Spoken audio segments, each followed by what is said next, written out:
नमस्कार बच्चों, दर्शन BEd college की ऑनलाइन क्लास में आपका स्वागत है। आज का हमारा टॉपिक है अन्वेषण विधि। इसको हम लोग खोज विधि भी बोलते हैं। यह एक समस्या समाधान विधि है। अन्वेषण या खोज विधि के प्रवर्तक प्रोफेसर आर्मस्ट्रॉन्ग हैं। अन्वेषण विधि में छात्र स्वयं ही कार्य करते हुए अन्वेषण करता है और अधिगम करता है। अन्वेषण विधि का उद्देश्य विद्यार्थियों में वैज्ञानिक दृष्टिकोण का विकास करना है, क्योंकि इसमें क्या है, बालक क्या है, स्वयं समस्या का समाधान कर रहा है और खोज कर रहा है। ठीक है, तो इसके लिए इस वजह से इसमें क्या है, वैज्ञानिक दृष्टिकोण का विकास होता है। अन्वेषण विधि में बालक स्वयं खोज करता होता है। इस विधि में छात्र अध्यापक द्वारा प्रदत्त समस्या को या स्वयं के सामने ही उपस्थित किसी समस्या को स्वतंत्र रूप से करने का प्रयत्न करते हैं। अन्वेषण विधि विद्यार्थियों में वैज्ञानिक दृष्टिकोण का विकास करती है तथा उन्हें समस्याओं को वैज्ञानिक ढंग से हल करने हेतु प्रोत्साहित करती है। अन्वेषण विधि को ह्यूरिस्टिक विधि भी कहते हैं। अन्वेषण विधि का दूसरा नाम ह्यूरिस्टिक विधि है। अब हम लोग अन्वेषण विधि के विशेषताएं देखते हैं। हम विशेषताओं को बिंदुवार देखेंगे। इनकी विशेषताएं निम्नलिखित हैं। इसे पहले देखिए, अनुसंधान पद्धति का आधार मनोवैज्ञानिक सिद्धांत होते हैं, अतः यह एक वैज्ञानिक विधि भी है। इसको देखिए, अन्वेषण या खोज विधि के साथ साथ अनुसंधान विधि या पद्धति भी कहा जाता है। ठीक है, तो यह एक वैज्ञानिक विधि है। वैज्ञानिक विधि क्यों है?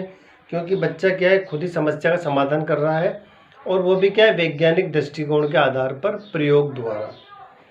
इसके बाद देखो दूसरी विधि, दूसरी जो विशेषता है इसकी, अन्वेषण विधि करके सीखने के सिद्धांत पर बल देती है। क्योंकि इसमें क्या है, बच्चा स्वयं समस्या का समाधान खोज रहा है। ठीक है, तो इसलिए क्या है, अन्वेषण विधि करके सीखने के सिद्धांत पर बल देती है।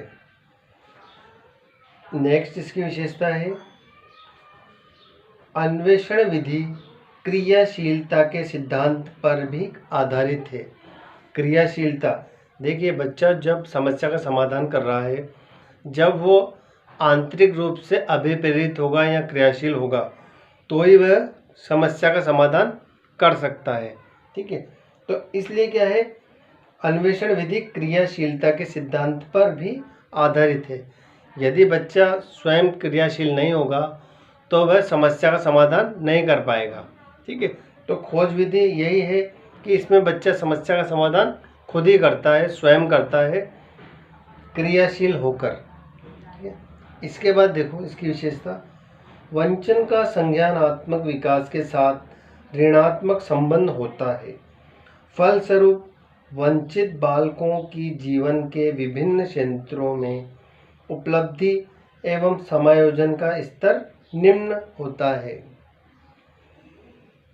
नेक्स्ट विशेषता इसकी देखो, इसमें बोलने व सुनने की एकरूपता का अभाव है। ठीक है, क्योंकि बच्चा क्या एक क्रियाशील रहता है इसमें। इसके बाद देखिए इसकी विशेषता, वंचित बालक अवंचित बालकों की अपेक्षा संज्ञानात्मक रूप से अधिक पिछड़े होते हैं।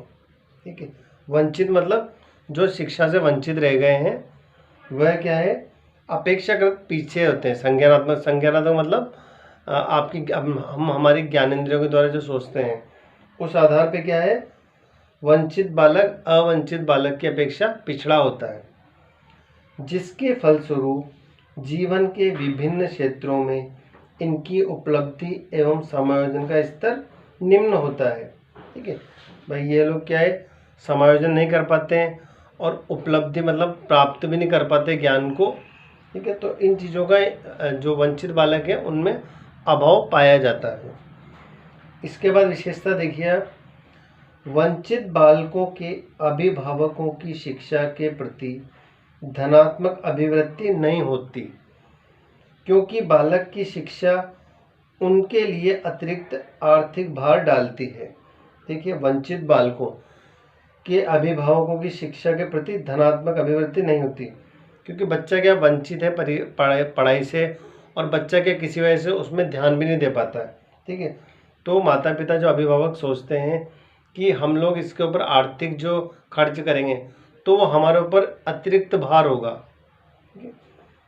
अतः वे बालक को विद्यालय न भेजकर किसी छोटे मोटे काम में लगाना ही ठीक समझते हैं। ठीक है, इसके बाद देखें नेक्स्ट जो इसकी विशेषता है, आयु में वृद्धि के साथ साथ जीवन के हर क्षेत्र में असंतुष्ट होने से वंचित बालकों की अभिवृत्ति क्रमशः अधिक ऋणात्मक होती है। देखिए, इसमें अभिवृत्ति है, जो वंचित बालक रहते हैं उनकी अभिवृत्ति का मतलब उनकी सोच काफ़ी अलग हो जाती है। ठीक है, आयु वृद्धि के साथ साथ जीवन के हर क्षेत्र में, क्योंकि वह क्या है, अपने आप को पिछड़ा समझता है। ठीक है, तो ये सोच बच्चे को क्या है, ऋणात्मक मतलब पीछे की ओर ले जाती है, और बच्चे का क्या है, विकास कम हो पाता है, या विकास क्या है, अवरुद्ध हो जाता है। ठीक है, तो इसमें ये कि वंचित जो बच्चे हैं उनको भी क्या है, आगे बढ़ाने का, पढ़ाई की ओर अग्रसर करने का अथक प्रयास करते रहना चाहिए। ठीक है, तो यह है आपकी अन्वेषण या खोज विधि। ठीक है, इसमें आप लोगों ने देखा कि समस्या समाधान बच्चा स्वयं करता है, इसमें उसको किसी की भी आवश्यकता नहीं होती है। इसमें तो क्या है, बच्चा क्या है, शिक्षक द्वारा दी गई समस्या या कार्य को स्वयं खोज करके और नवीन ज्ञान का या अधिगम का निर्माण करता है। ठीक है, ये थी हमारी अन्वेषण खोज विधि। ठीक है, आज की हमारी क्लास यही है। नेक्स्ट टॉपिक हम लोग कल पढ़ेंगे। धन्यवाद।